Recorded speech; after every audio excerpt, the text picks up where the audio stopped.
po pala sa pagpasyal niyo sa akin, ha? Ang bait-bait niyo po. Wala yon, kahit araw-araw pa. Basta, huwag tayo magpapahuli sa mga tita mo, okay? Mabasahin ka lang. Gusto mo yan? Opo. Thank you po.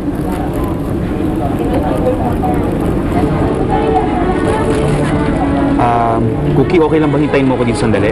Opo. Babalik ako, ha?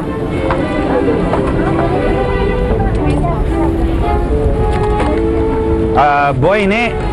Gusto nyo bang ilibre ko na lang kayo ng burger? Hindi po kayo nagbibiro? Hindi. Tara, libre ko kayo. Halika kayo.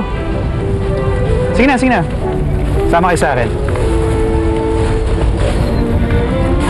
Naku, mukhang di pa kayo kumakain, kaya sakto lang to. Ate, okay lang po, pa-order pa ako ng 3 cheeseburger, pati iting isang soft drinks. Salamat Kayo na po bahala. burger, kuya. Opo, ito na po. Kayo na po bahala. Kain na po kayo. Huwag po kayo mahiyang bumalik. Kain na po. Kain na po kayo. Suka na kami. Opo. Sige po. Alam mo, Tito Ricky, naaalala ko si Mama sa inyo.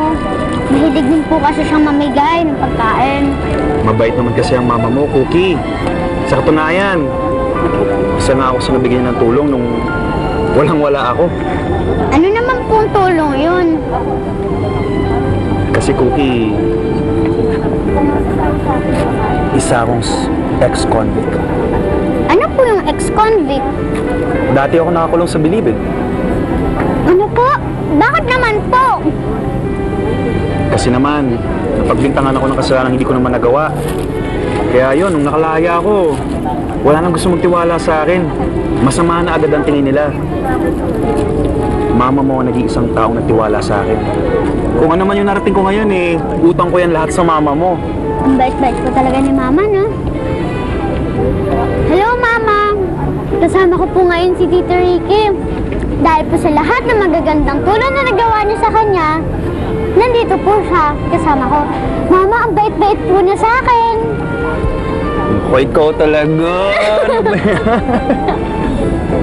Sige, kain na muna tayo ulit. Sige po.